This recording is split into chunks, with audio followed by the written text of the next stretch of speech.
former Formula One racing driver Michael Schumacher. Michael Schumacher. One of the greatest drivers of all time. Greatest driver in Formula One history. Michael Schumacher wasn't just a Formula One driver. He was the name everyone knew. Even if you didn't watch racing, a rock. And suddenly, the world's greatest driver was in a coma, fighting for his life. Since that day, things have been quiet. Too quiet. No photos, no interviews, no solid updates. Only whispers, rumors, and a few carefully chosen words from his family. This video isn't about just racing stats or medical terms. It's about a human story. A story of a man who once ruled the track and then vanished. It's about love, loss, hope, and privacy. And it's about why millions of people still care so deeply, even after all these years. Let's go back to where it all began and find out what really happened to Michael Schumacher. Chapter 1. From kart tracks to king of F1. Michael Schumacher didn't come from riches or a famous racing family. He grew up in the small German town of Herth. His father worked at a go-kart track, and young Michael fell in love with speed early on. While other kids played with toys, Michael played with engines. By the time he was a teenager, people around him could already see something special. He wasn't just fast, he was smart. He read the track, he studied his rivals. He made fewer mistakes. It was like racing ran in his blood. In 1991, he got his big chance. One race with the Jordan team in Formula One, and boom, people took notice. Not long after, he signed with Benetton and quickly started winning. He took 2 world titles with them. Then came Ferrari. Ferrari was struggling when Michael joined, but he turned them around. He didn't just drive the car, he helped build the team. He made them believe again. Between 2000 and 2004, he won 5 straight world championships. No one could touch him. Records fell. Fans screamed. Rivals respected him, even when they couldn't beat him. He retired in 2006, already a legend. But the racing bug pulled him back in for one final run with Mercedes from 2010 to 2012. It wasn't about winning anymore. It was about passion. Michael wasn't just a great driver. He was Formula One. Chapter 2. A ski trip that changed everything. It was December 29, 2013. A beautiful morning in the French Alps. Michael was skiing with his son Mick, just a dad enjoying a holiday. He'd skied many times before. He was cautious, skilled. But that day, he made a small, kind decision that led to a huge disaster. He saw the daughter of a friend struggling off trail. So Michael left the main path to help. Just 20 meters into the deep snow, he hit a hidden rock. His skis slipped, and he was launched headfirst into another rock. He wore a helmet, but the impact was so strong, it shattered. Rescue arrived quickly. At first, he was conscious but confused, speaking oddly. Then his condition worsened. A helicopter rushed him to a local hospital. But his injuries were too serious. He was transferred again, this time to a trauma center. Michael had suffered major brain trauma. Doctors placed him in a medically induced coma. They performed emergency surgeries to relieve the swelling. His family rushed to his side. The world waited, worried, silent. For a man who had always been in control, this was his biggest fight, and he couldn't even speak. Fans everywhere held their breath. This wasn't just about a racer anymore. This was about a father, a husband, a friend. The man who once ruled the racetrack was now battling for his life. Off it. Chapter 3. The long silence begins.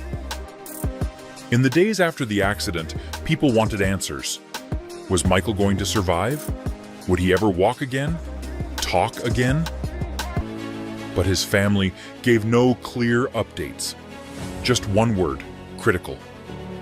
Doctors explained he had bleeding in the brain, swelling and bruising. The coma was necessary to protect him. Any movement could make things worse.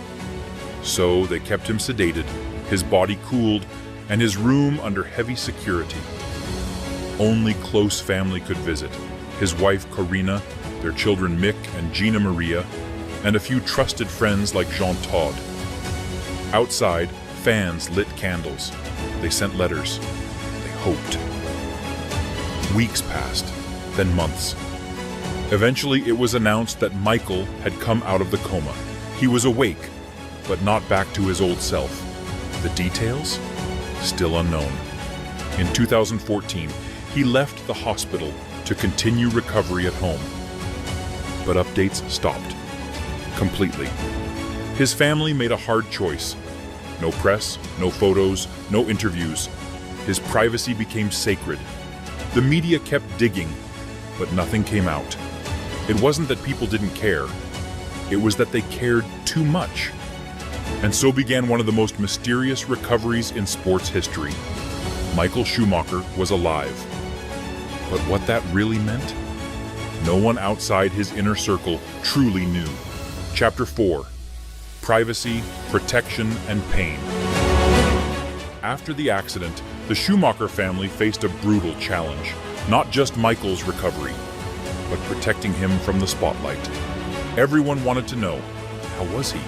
Could he talk, walk, smile? But Corina, his wife, stayed firm.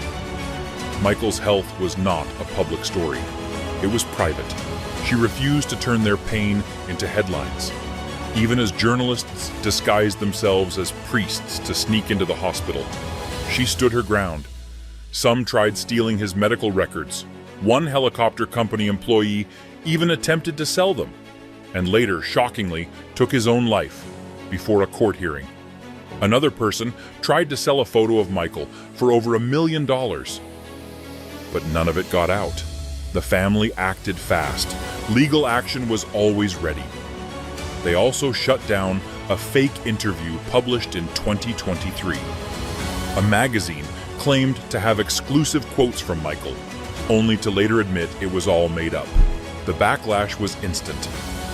Michael's former teammates, like Rubens Barrichello and manager Willy Weber, said they tried to visit, but were turned away.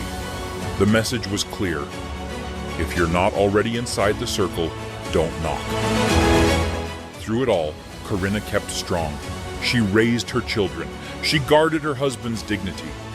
And she made sure the world remembered Michael as the hero he was, not as a victim.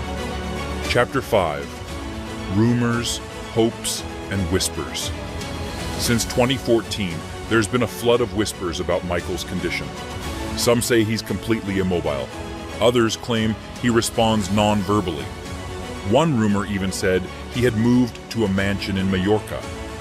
But none of it was confirmed. The few people who do see Michael, like Jean Todt, stay respectful and vague.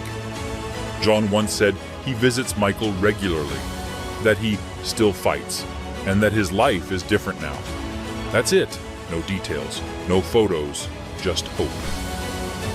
In 2019, a report said Michael had received stem cell treatment in Paris. The doctor confirmed he was conscious, but again, the family shared nothing more. That same year, Netflix released a documentary titled Schumacher. It gave a rare look into Corina's world. She said, "Michael is here, different, but here." It was heartbreaking and real. Their son Mick also opened up. He's now a racer too. He said he wishes he could talk to his dad about his career, share the little things, the big things. The bond between a father and son, cut short. Through all this, one thing remains clear. The Schumachers are not looking for sympathy. They're just asking for space. Privacy isn't about hiding. Sometimes it's about healing. Chapter 6. The Schumacher name lives on.